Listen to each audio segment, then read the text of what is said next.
Thank you, Mr. Gopani. Hello. Yeah. Hello. Are you getting me? Yeah. Thank you. So, my sincere regards to my friend, co-speaker Lakshmi Narsiya ji, and moderator our friend Chandriya Gopani, and all our friends who are here to share our views, to exchange our views here on the philosophy of Bahujan literature. And Lakshmi Narsiya ji, I think he has highlighted all the major aspects of the Bahujan literature, and he also gives some points to think for the future course of line. So I am not able to add something new in this direction, but I would say something.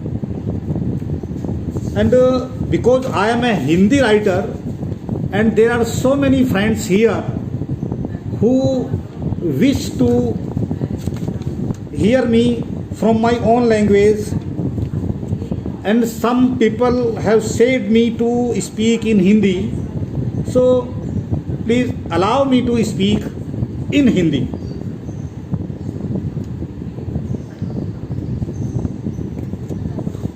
दोस्तों,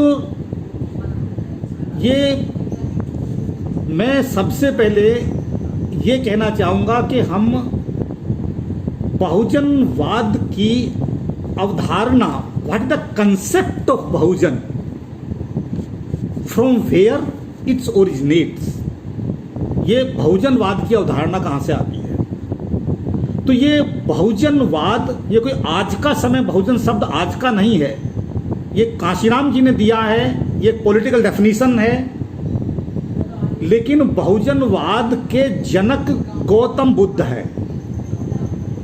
और हम देखेंगे विनय पिटक, जो बौद्ध धर्म का एक बहुत बड़ा ग्रंथ है, महत्वपूर्ण, विनय पिटक में, उसमें महावग्ग में, जहाँ वो कहते हैं कि चरत भिक्खवे चारिका बहुजन हिताय बहुजन सुखाय लोक अनुकंपाय, जहाँ वो अपने भिक्षुओं को वो निर्देश देते हैं कि जाओ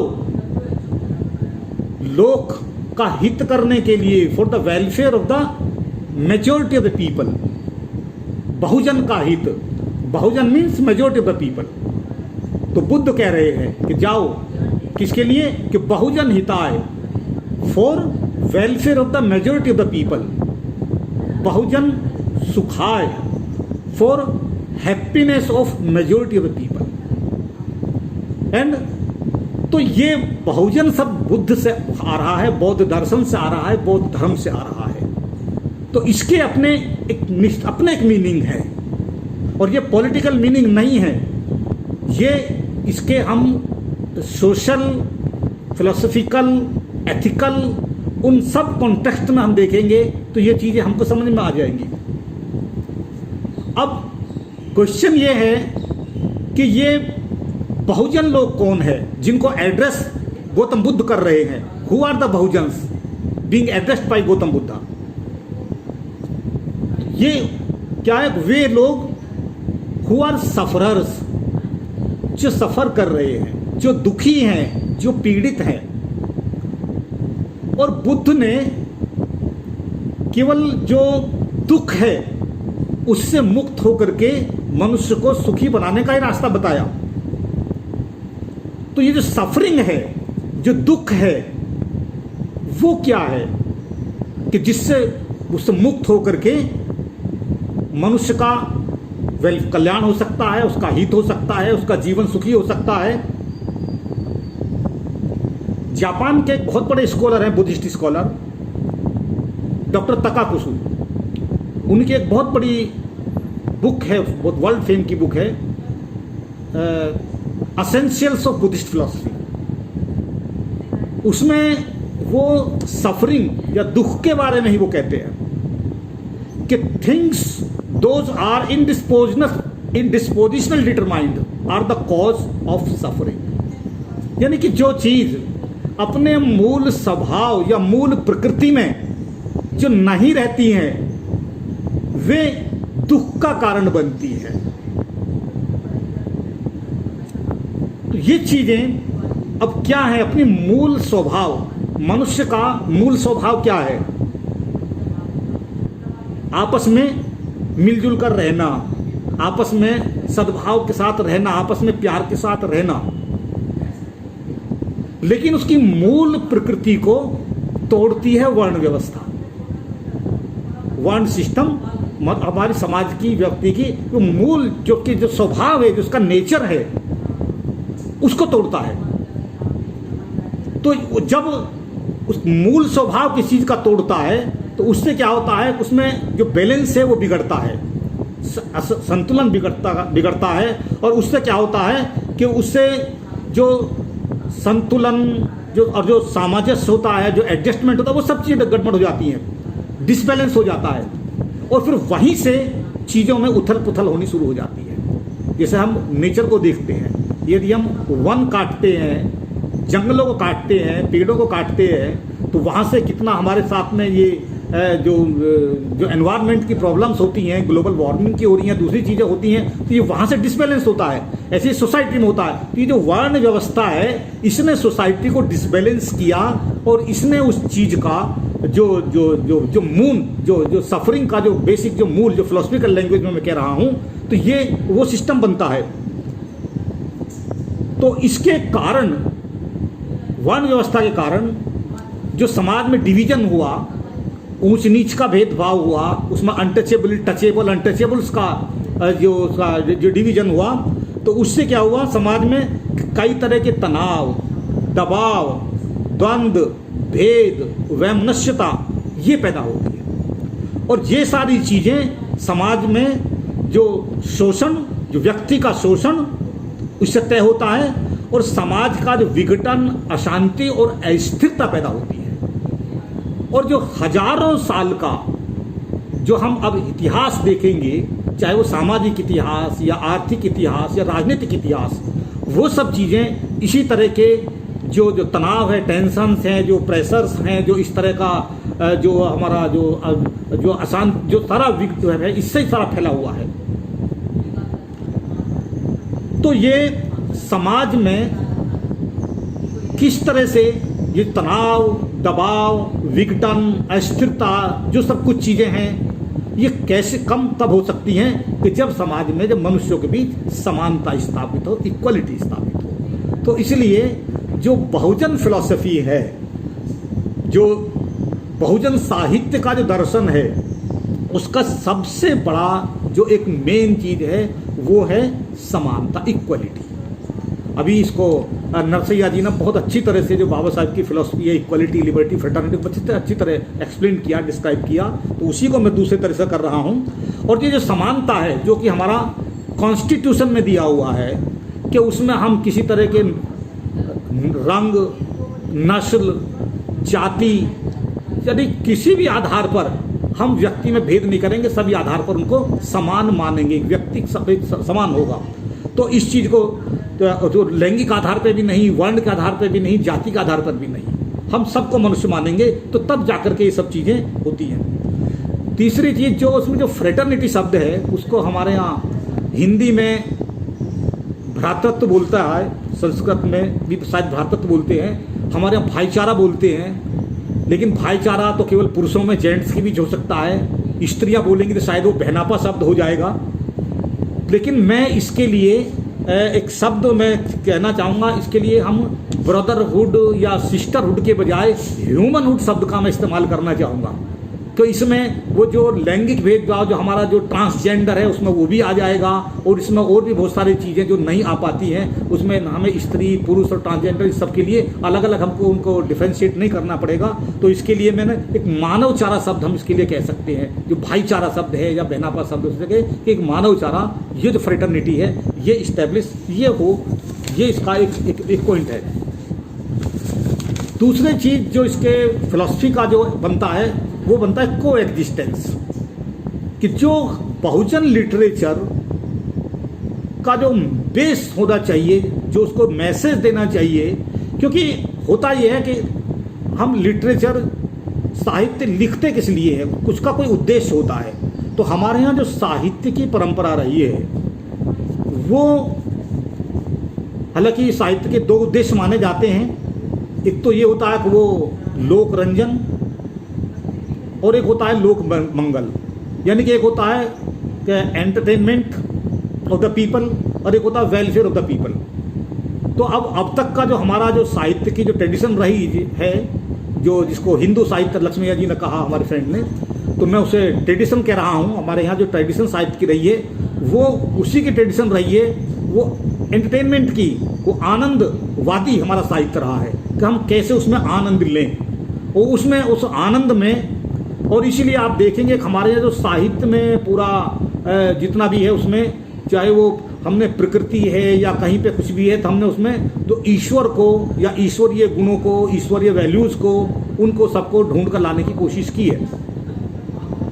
तो हमारा जो उद्देश्य क्या होना चाहिए, तो उद्देश्य हो हम सह अस्तित्व, यानी कि सभी लोग कैसे आपस में सह अस्तित्व के साथ में रह सकें। और वो रह तब सकते हैं कि जब हमारे बीच में कोई जातिगत आधार पर कोई ऊंच नीच नहीं होगा, भेदभाव नहीं होगा, टचेबल अनटचेबिलिटी का कोई विचार नहीं होगा, तब हम सह अस्तित्व के साथ रह सकते हैं। इस सब के रहते हुए हम सह अस्तित्व के साथ में लोग रह नहीं सकते। तो इसलिए इसका तीसरी चीज जो इसके लिए इसे कहते हैं, जैसे बुद्धिज्म में आता है सम्यकता, जो जिसे हम कहते हैं जो मिडिल पाथ जिसे हम कहते हैं, मध्यम मार्ग बोलते हैं, हम किसी एक्सट्रीम पर नहीं जाना। क्योंकि हमारे यहाँ पे भी जो दलित हमारा लिटरेचर में भी और दलित मूवमेंट में भी, कम से कम नॉर्थ इंडिया की बात मैं जानता हूँ, बहुत से ऐसे लोग हैं जो बहुत उत्साही होते हैं, और हमारी कई राइटिंग्स में भी वो सब चीज़ें आती हैं कि जैसे चाहता है कि भाई हम एक बदला लेने पर उतारू हैं, कि जो हमारे साथ सुलूक किया हम बिल्कुल वैसा ही सुलूक हम ब्राह्मण के साथ करेंगे, हम क्षत्रिय के साथ करेंगे, और हम पूरे सिस्टम को एकदम पलट देंगे।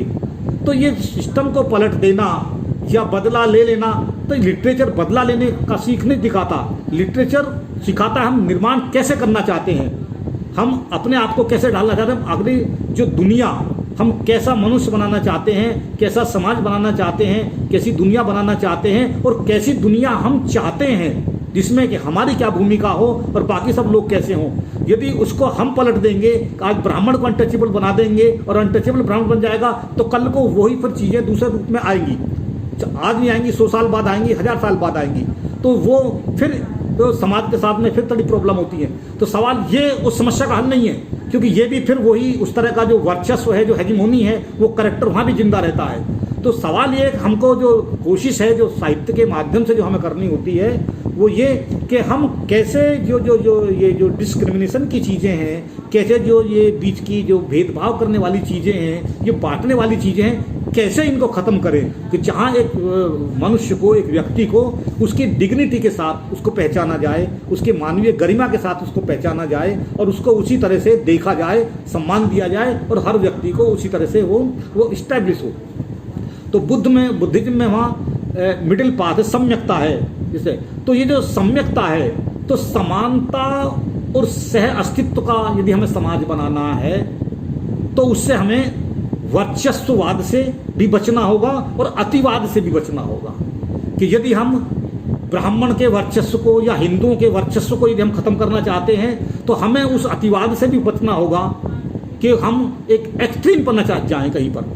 तो हमें तो ये इसके लिए हमको जो मिडिल पाथ है, जो मध्यम मार्ग है, हमको उसको अपनाना पड़ेगा, अपनी जो फिलॉसफी है उसमें उसको लाना पड़ेगा।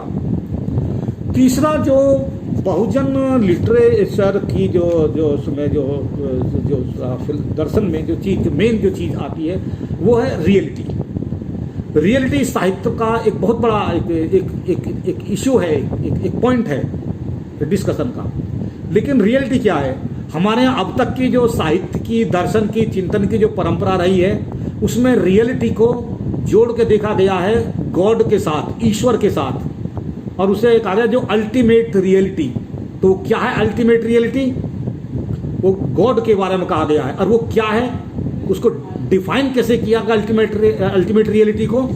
कि it is neither true nor false, neither both nor neither, it is undescribable. यानी कि ऐसी रियलिटी, ये अल्टीमेट रियलिटी, और इसीलिए वो पूरा का पूरा साहित्य वो जो वो उस रियलिटी को जिसे अल्टीमेट रियलिटी जो कहा जाता है तो उसको खोजने की तरफ ले जाता है। यानी कि जो एक, जैसे कि वो उपनिषद में कहा ना कि वो ब्रह्म सत्यम जगत मिथ्या, कि ब्रह्म सत्य है, ये जगत मिथ्या है। ये जो मिथ्या है या जो असत्य जिसे कहा जा रहा है, उस जो रियलिटी है उसको झुटलाकर, उसको नकार कर, और जो नहीं है, जिसका कहीं पर कोई एग्जिस्टेंस का कोई सबूत नहीं है, कहीं बेस नहीं है, वो उसको रियल मान करके उस रियलिटी को जानने की, वहां तक पहुंचने की वो हमको कोशिश, हमको मार्ग बताने की ये परंपरा ने, साहित्य की परंपरा ने समाज के साथ ये किया है। तो ये वैदिक परंपरा है जो उसको सत्य को जानने की। तो वो नहीं होता। जबकि बुद्धिज्म जिसकी बात कर रहे हैं हम लोग, तो बुद्धिज्म में क्या होता है कि जो रियलिटी है वो क्या है कि we are interconnected with all things.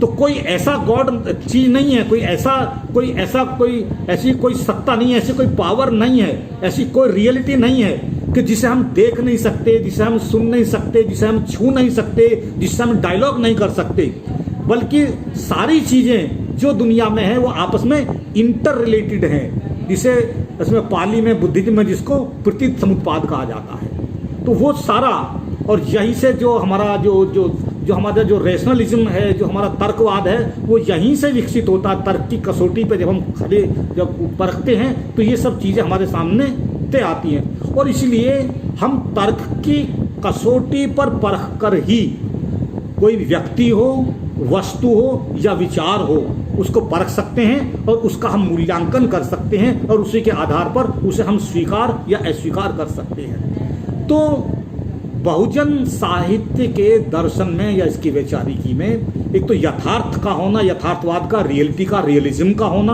और इसके साथ में रेशनलिज्म का होना, उसको रेशनल होना, ये बहुत जरूरी है कि रेशनल हो। वो विश्वास पर, या धार्मिक विश्वासों में किसी ने कहा है या किंवदंतियों में है, कहावतों में है, उस पर विश्वास नहीं करना, तोलना। कि बुद्ध यही कहते थे कि मैं जो कह रहा हूं इसलिए भी विश्वास मत करो, इसलिए मत मानो कि ये मैं कह रहा हूं, एक बुद्ध कह रहा है, बल्कि उसको अपने तर्क, अपनी बुद्धि, अपने विवेक से उसको आप तोलो, उसका मूल्यांकन करो, और यदि उचित लगती है तो उसे मानो, उचित नहीं लगती है तो उसे मत मानो। तो इसकी जो अप्रोच है हमारे बहुजन लिटरेचर की, वो एकदम साइंटिफिक होनी चाहिए, साइंटिफिक उसकी अप्रोच होनी चाहिए, नहीं है कि ये इसलिए वो धार्मिक अंधविश्वासों को, पाखंडों को, और इसे जो बता दिया किसी ने कि ईश्वर है, उसके 10 हाथ हैं, उसके पूंछ है, उसके सींग है, उसके पता नहीं क्या क्या है, तो उन चीज़ों को हमें नहीं मानना, बल्कि हमें एक साइंटिफिक अप्रोच हो। हमें अपने तर्क से आधार पर हमको देखना क्या ऐसा संभव है, क्या किसी एक व्यक्ति के, एक मनुष्य की गर्दन काट करके क्या एक हाथी की गर्दन लगाई जा सकती है, क्या किसी मनुष्य के पूंछ हो सकती है कि पूंछ वाला मनुष्य हो सकता है, क्या कोई 10 सिर वाला मनुष्य हो सकता है, क्या कोई 4, 8 या 10 हाथों वाला कोई मनुष्य हो सकता है। तो ये सब चीजें हमें अपने तर्क और बुद्धि से देखना होगा, तब हमें स्वीकार करना होगा। ये हमारे बहुजन लिटरेचर की ये अप्रोच है, ये उसकी फिलोसफिकल अप्रोच है। एक दूसरा जो इंपॉर्टेंट फैक्टर मुझे लगता है इसमें, वो है वैल्यू। जो वैल्यू सिस्टम है वो किसी भी फिलॉसफी को, किसी भी वैचारिकी को, किसी भी आइडियोलॉजी को स्ट्रॉन्ग करता है। तो हमारा वैल्यू सिस्टम जितना स्ट्रॉन्ग होगा हमारी आइडियोलॉजी, हमारी फिलॉसफी उतनी स्ट्रांग होगी। अब वो हमारा वैल्यू क्या है, मूल्य क्या है। अब हमको जो हमारी परंपरा, जो वैदिक परंपरा, ब्राह्मणिकल परंपरा या मनुवादी परंपरा जिसे हम कहते हैं, वो हमको बताती है सबसे बड़ा मूल्य क्या है, सबसे बड़ा वैल्यू ईश्वर, ब्रह्म और उसके ईश्वर के अवतार, ये देवी देवताएं और उनके आधार पर जो बनी हुई जो सिद्धांत जो उनके आधार पर विकसित हुए का उनको वैल्यू बताया जा रहा है। और उस वैल्यू को, उसी का ही जो उसका कहते हैं पुष्टपेषण, उसी का ही अपना प्रचार, उसी का ही समर्थन, वो सारा कुछ साहित्य में वो सारा मिलता है। अब कोई भी कहीं भी किसी भी, चाहे कविता है, कहानी है, उपन्यास है, किसी भी काल का किसी कोई लिखा हुआ जो बड़ी बड़ी सो कॉल्ड जो क्लासिकल रचनाएं हैं, उन सब में भी वो इन्हीं वैल्यूज को इस्टेब्लिश करने की कोशिश। और वो वैल्यूज क्या है, वर्ण व्यवस्था के मूल्य, ये मनुष्य को बांटने के यानी वर्चस्व के, श्रेष्ठता के मूल्य के। एक व्यक्ति ब्राह्मण श्रेष्ठ है, वो पूजनीय है हमें, और जो ब्राह्मण कहता है वो एक आप्त पुरुष है, उस पर तो हमें विश्वास करना है, वो कभी गलत नहीं कहेगा, हमें उसको पूजना है, वो पृथ्वी का मालिक है, जमीन का मालिक है, और राजा भी उसके निर्देश के अनुसार काम करेगा। तो ये जो चीजें हैं, तो ये जो सिस्टम बनता है, इस वैल्यू सिस्टम को बहुजन लिटरेचर एक्सेप्ट नहीं करता, इसे नकारता है। और उसका जो वैल्यू सिस्टम ये है कि मनुष्य सबसे बड़ी चीज है, धर्म है वो भी मनुष्य के द्वारा बनाया हुआ है और मनुष्य के लिए है। और जितनी भी सत्ताएं जो बनाई गई हैं, जो इस तरह के जो मिथक क्रिएट किए गए हैं, ये मनुष्य के बनाए हुए क्रिएट किए गए मिथक हैं। चाहे वो ईश्वर का मिथक है, ब्रह्म का मिथक है, चाहे वो हमारे अवतार हैं इनका मिथक है, विष्णु का मिथक है, चाहे राम का, जो भी कुछ है, क्योंकि कहीं कोई ये सारे मनुष्य के द्वारा बनाए गए हैं। यदि राम और कृष्ण भी यदि स्थापित किए गए हैं, तो ये भी उन महाकाव्यों के द्वारा स्थापित किए गए हैं, और वो महाकाव्य भी मनुष्यों के द्वारा लिखे गए हैं। इसलिए उन्हीं को ही अवतारवाद और ये सब कह करके वो प्रचारित करना और उनको थोपा गया है। और आज स्थिति ये आ गई है कि वो मिथक इतिहास पर हावी हैं, इतिहास नीचे दब गया है, मिथक हावी हो गया है।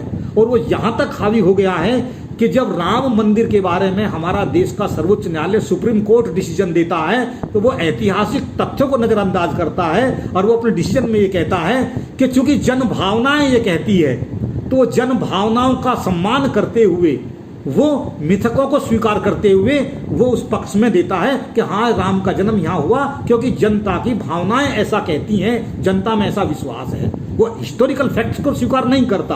तो इसलिए मिथक आज बहुत ज़्यादा है और मिथक इतिहास को दबा रहे हैं। इतिहास तो ये जो बहुजन लिटरेचर है, उसकी कोशिश होनी चाहिए कि हम एकदम से मिथकों को हम नहीं निकाल सकते, कि जब लड़ाई हो रही हो और मिथकों से हमें लड़ना हो, मिथकों को परास्त करना हो, तो हमको उसी मिथकीय शैली में ही आना पड़ता है।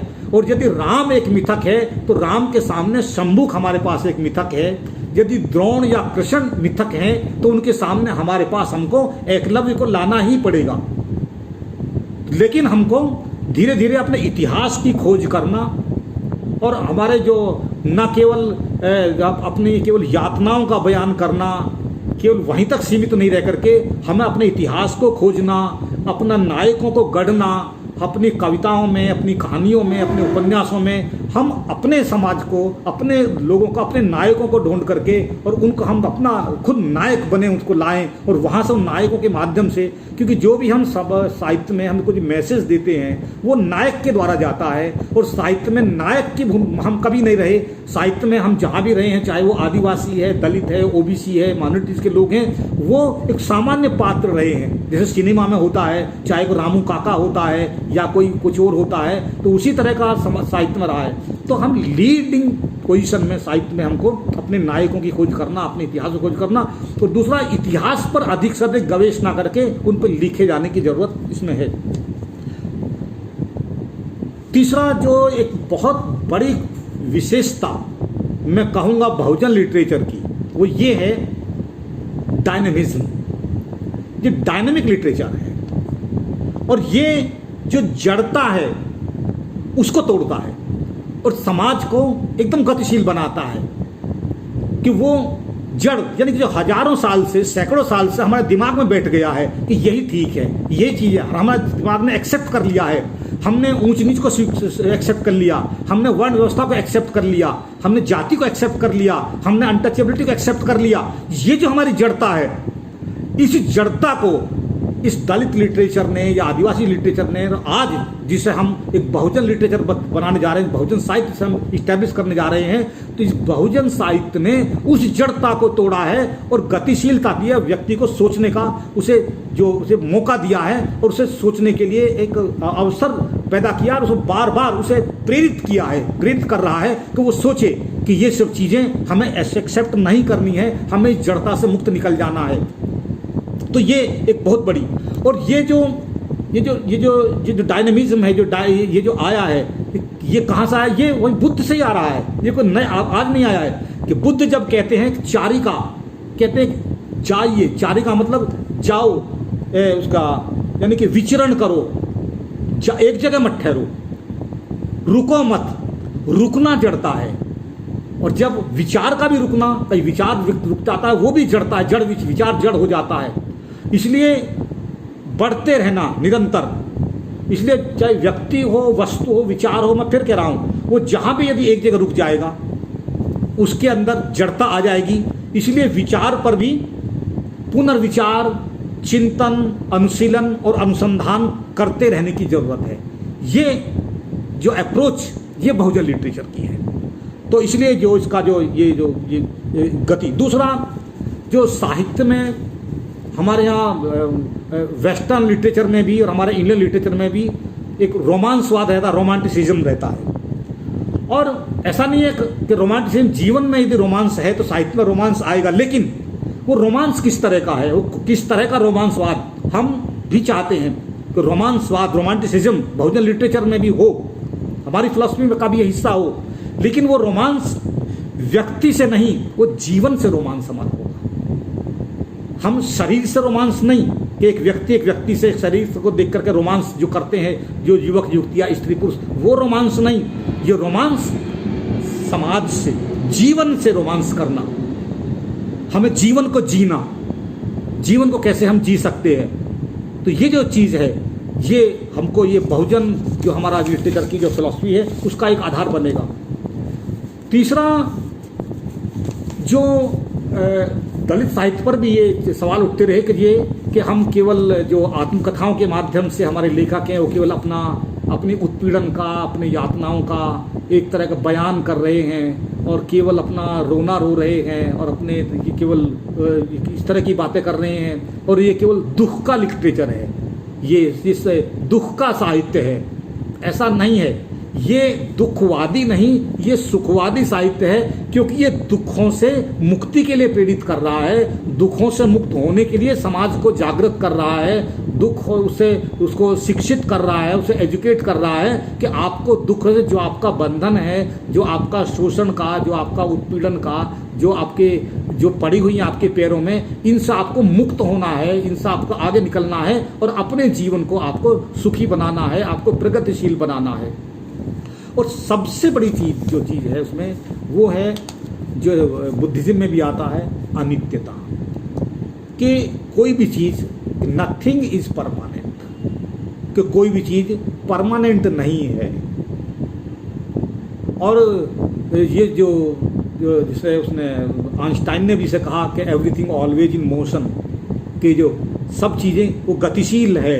और जो हमारा साइंस का हमारा जो एटॉमिक थ्योरी जो हमारे कहती भी है कि जो एटम है और एटम की क्योंकि सबसे जो फास्टेस्ट जो कभी स्पीड की है, तो जो एटम की है और एटम के अंदर जो इलेक्ट्रॉन है, इलेक्ट्रॉन की गति को कह रहे हैं आज तक नहीं नापा जा सका।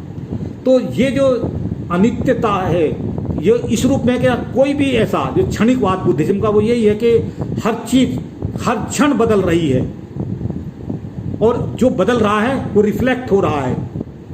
तो ये जो चीज़ है, कोई परमानेंट कोई चीज़ नहीं है।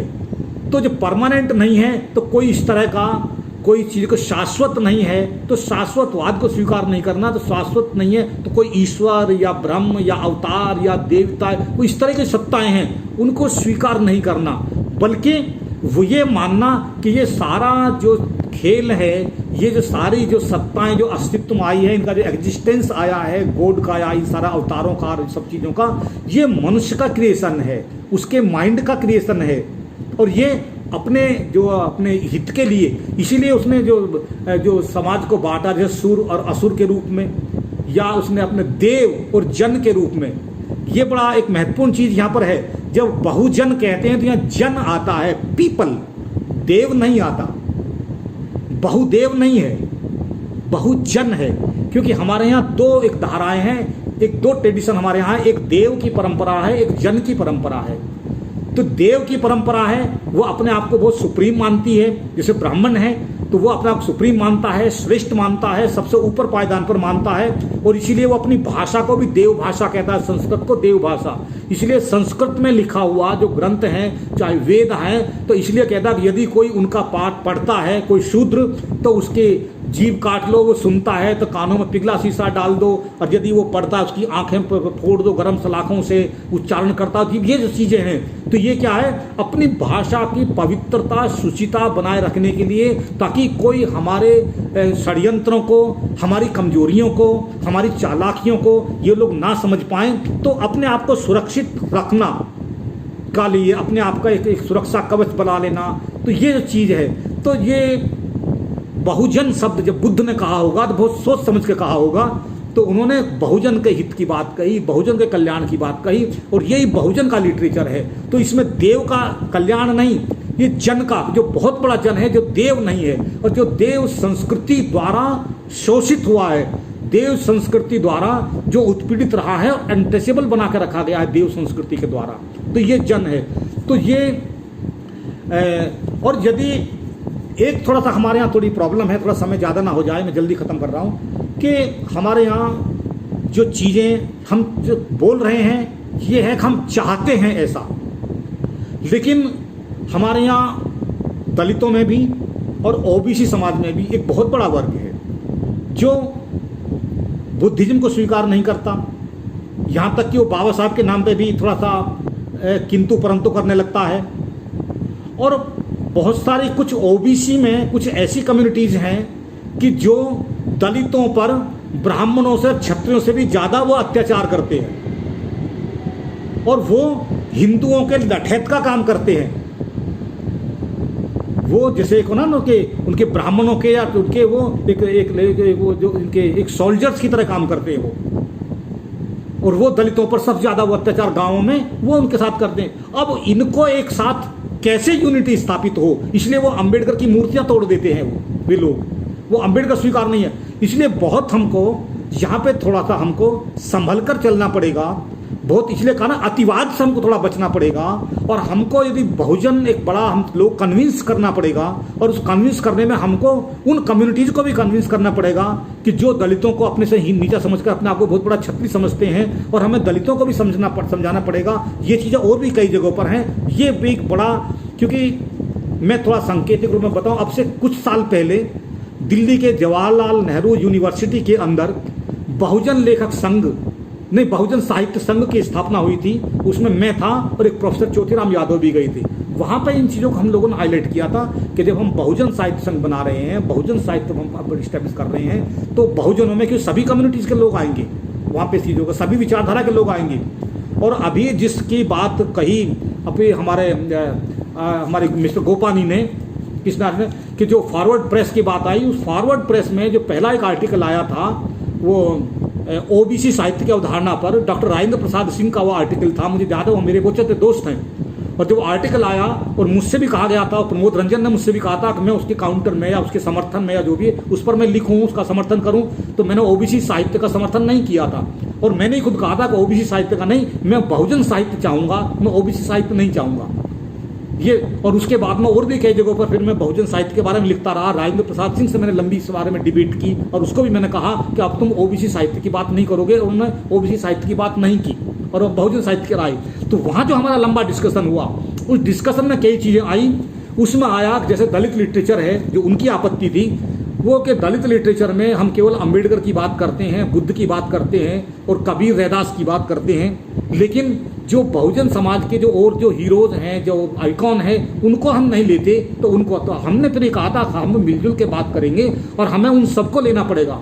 तो इसलिए हमको बहुजन साहित्य में बुद्ध से शुरू करके हमको लोकायत या चारवाक को भी, और जो हमारा जो नाथ जो सिद्ध परंपरा सिद्ध और नाथ वाली, उसमें सरपा, जालंधर, गोरखनाथ, और उसके साथ साथ कबीर, रैदास, नामदेव, तुकाराम का जिक्र लक्ष्मी जी ने भी किया है ना, उसके साथ वेमना, चोखा, नानक, और फिर वहाँ पे परंपरा में आते फिर हम ज्योतिबा फूले, सावित्रीबाई फूले, साहू जी महाराज, गाडगे महाराज, बिरसा मुंडा, डॉक्टर अंबेडकर, पेरियार, रामास्वामी नायकर, जोगेंद्रनाथ मंडल, जगदेव प्रसाद, रामस्वरूप वर्मा, स्वामी अछूतानंद, श्रीनिवासन और ललाई सिंह यादव, इन सबको हमको जगह देनी पड़ेगी। और इसी में मैं और नाम जोड़ना चाहूँ तो मैं संतराम बीए का नाम भी जोड़ सकता हूँ, क्योंकि पहला जाति तोड़ो सम्मेलन संतराम जाटव की उसकी संतराम बीए की पहल पर ही हुआ था, जो 1936 में हो नहीं पाया था लाहौर में, जिसके बाद बाबा साहब ने एनालिसिस ऑफ कास्ट वो स्पीच थी वो आया, और उसके बाद में जो जाति तोड़ो सम्मेलन हुआ जो तब नहीं हो पाया था वो 1978 में हुआ था, जब जनता पार्टी की सरकार बनी थी, और उस समय उसमें बाबू जगजीवन राम, राजनारायण थे, और उसमें बहुत सारे लोगों की भूमिका थी, और उसमें ये मुख्य भूमिका में ये थे संतराम बीए, और वो दिल्ली के मावलंकर हॉल में जाति तोड़ो सम्मेलन वो तब हुआ था। तो ये बहुत सारे लोग, रामस्वरूप वर्मा उसमें काम करते रहे हैं, और जोगेंद्र मंडल का भी बहुत बड़ा कंट्रीब्यूशन वहाँ पर रहा, जो नमोसूत्र आंदोलन जो बंगाल में पैदा हुआ और वो सारा कुछ।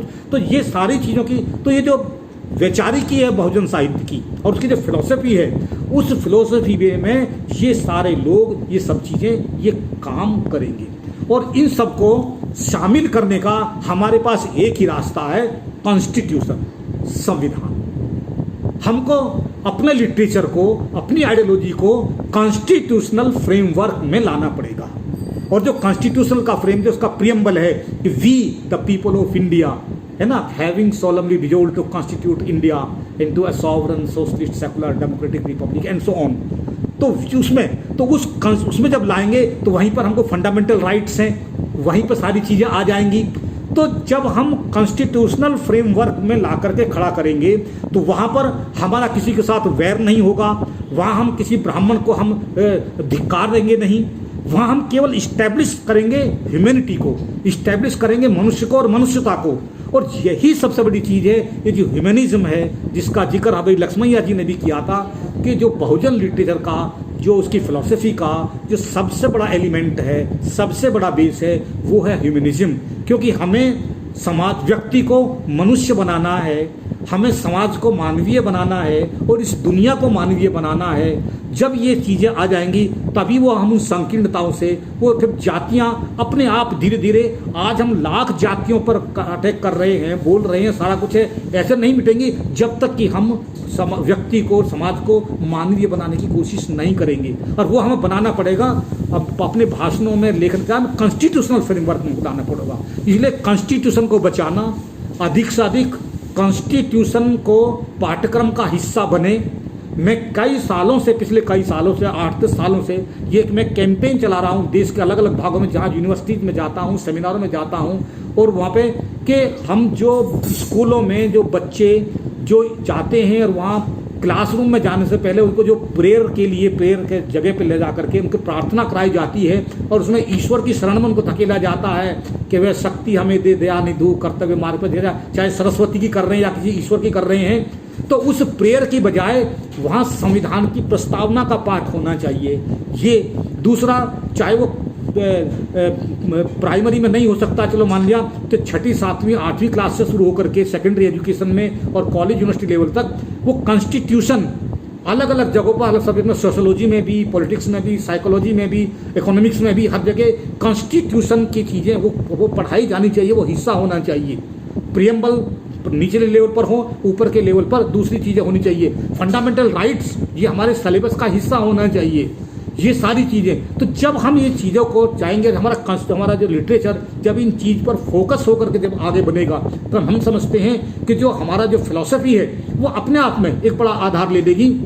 और फिर हमको कि कोई आधार पे कोई अलग से नई चीज़ें फिर हमें जोड़ने की जरूरत नहीं पड़ेगी। क्योंकि यदि हमारा, क्योंकि फिलॉसफी एक दिन के लिए नहीं होती, हम फिलॉसफी पर बात इसलिए कर रहे हैं क्योंकि लिटरेचर का यदि हम अपना कोई फिलोसफिकल बेस नहीं बनाते हैं तो हमारे बहुत सारे जो डायमेंशन है, जो भ्रम हैं, जो हमारे, जैसे मैं कह रहा हूँ, ये सारे बने रहेंगे और फिर दूसरी ताकतों को, वो ब्राह्मणी के लिए मनुवादी ताकतों को पूरा मौका रहेगा। वो जब चाहे हमारे लोगों को भटकाते रहेंगे, जब चाहे हमारे लोगों को भ्रम रहते रहेंगे और हम यूनाइट नहीं हो पाएंगे, हम बहुजन समाज नहीं बन पाएंगे, हम एक यूनिटी नहीं बन पाएंगे।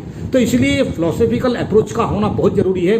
और इसमें यदि हम बुद्ध को लेते हैं तो मैं समझता हूँ बुद्ध को लेने पर, बुद्धिज्म को वहाँ से चीज़ों को लेने पर और ट्रेडिशन के साथ लेने से और कॉन्स्टिट्यूशन को और बुद्धिज्म को एक साथ जोड़ करके, और जब हम इस पूरी परंपरा को लेंगे तो मुझे लगता है वहाँ पे ना किसी ओबीसी को कोई दिक्कत आएगी, क्योंकि वो सारे उनके भी सब जो नायक हैं या रिफॉर्मर्स हैं वो सब उसमें आ जाएंगे और वो बुद्ध को एक्सेप्ट करने में किसी को दिक्कत नहीं होगी। तो ये जब चीज़ें आएंगी तो मैं समझता हूँ इससे हम एक आयाम, एक नया डायमेंशन इसको हम बहुजन लिटरेचर को दे सकेंगे।